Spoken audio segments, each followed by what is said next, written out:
Howdy, it's been a bit, but when dealing with me, you just gotta get used to it. If you're new here, this is an Appalachia-based concept for a Pokemon region, and I am all over the place. My time blindness is real strong. Speaking of time, today is a short little video about, I guess you can call them fossil Pokemon. Welcome to my region.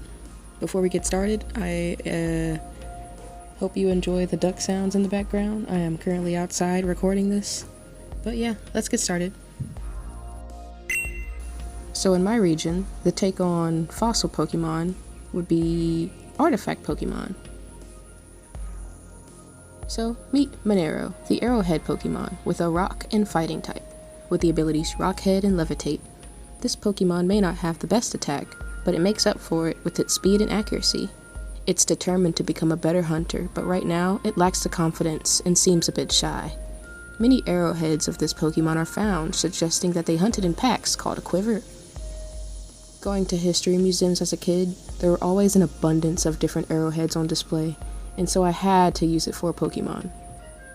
Arrowheads and arrows were made from many things, including both stone and bones. So, in universe, I could imagine the fossil scientists saw bones and expected to revive a fossil Pokemon, but instead revived an artifact. I went in with this idea knowing I wanted to animalize an object, and to me, arrowheads already look like fish. So in seeing that arrowheads use feathers, sometimes like, and I quote, fin-like stabilizers, I was set. I think some key differences between fossil versus artifact Pokemon would be that the past and revived forms of the artifacts are almost like indistinguishable. After finding the pieces, you are quite literally just bringing that particular one back from the dead.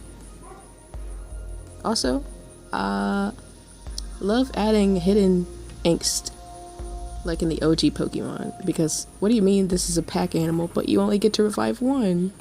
So sad. Even though Pokemon has its angst, we also love a happy ending. So after trading Monero with the Atlantalbone, it will evolve into Atalantis.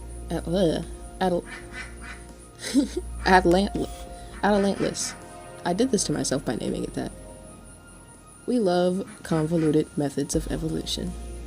Meet Atlantis, the throwing arrow Pokemon, keeping the rock and fighting type, with the abilities Rockhead and Parental Bond. After taking on the responsibility of a found Monero, it no longer cares much about perfection and teaches the young the value of just trying your best. Monero will grab onto the tail base to be launched at high speeds, now stronger than before. This was a hard thing to design, and to this day, it still doesn't look quite right. One of my flaws as a character designer going into creature design is that I keep treating their existence like a story arc versus thinking of the species as a whole, which can work sometimes, but I haven't quite broke the habit yet. Anyways, the way I anthropomorphized the concept of the atlatl was from learning about why they aren't used as much for hunting anymore. Despite its great speed and power, it is allegedly not too accurate in putting down its prey. However, that could just be, like discrimination against a sustainable tool made by a minority. But regardless, I wanted to use that and make a wholesome story of growth, or evolution, about how community makes you stronger. Also, yes, those are Archon and Archeops feathers. I imagine it being these guys' main food source. So, for this one, let's just ignore the old PNGs all over the screen and get right to business. This is Popo, the Broken Pipe Pokemon, a rocking psychic type, with the abilities Moody, Own Tempo, and Curious Medicine. When this artifact Pokemon was recovered, it seems to have been found intentionally split in two. The mist that flows from it is said to blur the lines separating realities. I don't know if Pokemon Company would ever actually make a Pokemon based off of a smoking pipe, but I decided to be bold. For the design, I have a mouthpiece with a mouth. I shaped its eyes like a mirror to show off themes of reflection to represent like reflecting realities or something. I also like the idea of a crescent pupil, giving it the look of a shine in the mirror. The smoke coming out of its base would be thick enough for Popo to use it like a limb, similar to a mollusk. Out of all the artifacts to choose, I landed on the smoking pipes from the archaic period. There was a pit of a bunch of these guys, found broken in ways that looked intentional, and it's theorized that it was due to a ritual.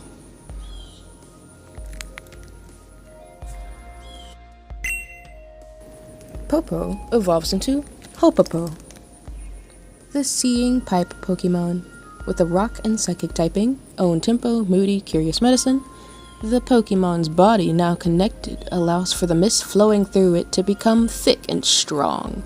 It bounces along with its misty legs, which can retract into the pipe when startled. It is constantly in its own world, fascinated by the many realities it can see. I evolved the concept of the previous, smaller smoking pipe into the larger peace pipe, and evolve the mollusk limb into tentacles. To do this, I thought it'd be funny to have it evolve by trading a Popo with wrapping paper as a way to bind the two ends. Some of the largest peace pipes were found in Kentucky, and peace pipes would have the hieroglyphic engravings inscribed on the stem piece. So in its place, I put eyeball shapes to emphasize the multiple realities. I was thinking about making them into unknown shapes, but we can keep that to ourselves. So if a smoking pipe wasn't risky enough, how about a Pokemon based on good old Kentucky bourbon? This isn't an artifact Pokemon, but I had to give you more than 4 Pokemon, especially for the weight you guys had. This is Sinisteer, the Convergent Sinisteer, the tipsy mug Pokemon with the fairy poison typing and the ability Moonshine, which gives this Pokemon's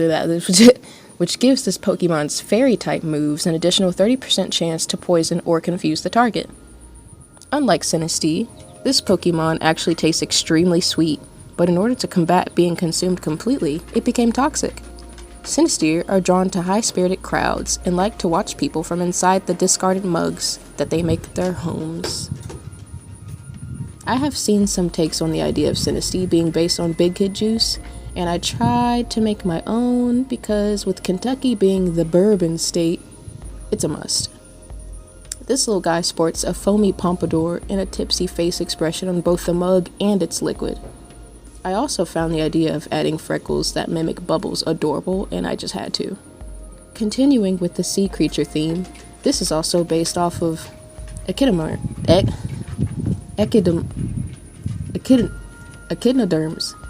How do you say that? Someone will know. Someone will tell me in the comments. Which typically have spiky skin. So I took this in another sense in which this Pokemon's skin is spiked. Another name could have been Hiccup, as in like hic, you know, like a that mixed with a cup. But moving on. Sinisteer evolves into Poltergeist after trading it with the item Old Barrel. Poltergeist, the tipsy barrel Pokemon, a fairy poison type with the abilities Moonshine again. Sinisteer absorb the remnants in the mugs they inhabit and eventually outgrow the small containers and inhabit empty barrels, then evolving into Poltergeist. Its body has gone bitter, and Poltergeist enjoys seeing people's reactions to tasting it. Once again, barrels are so engraved in Kentucky's culture, we will find ways to use them for everything. But let's focus on this jolly juice man here. Now with an overflow of foam forming a beard and a mullet, I like the idea of giving this convergent form more of a fey creature than a ghost. But both typings would have worked for the joke of this Pokemon being in high spirits. As you can tell, I love puns. Now to finally explain the theme of sea creatures with all these, Kentucky was covered by shallow tropical seas, and even more recently, we used to be a swampland, so mixing sea creature concepts with these inanimate objects just felt like a helpful way to bring them to life. With them being objects, my brain just works better whenever it comes to like anthropomorphizing and animalizing, or whatever the words be for making it more easy for me. I don't know. It's also showing off a goofy face on its barrel and has some asymmetry, with one arm coming out of the spout hole with the other coming out from the top. I imagine the stats of this little guy being a fast tank that's hard to hit, like it's some sort of drunken fighter. I decided against making the shiny blue to reference moonshine in favor of another boring shiny that barely changes due to the importance of that amber honey color that bourbon is known for. So I'm sorry, you're free to beat me up in the comments for that.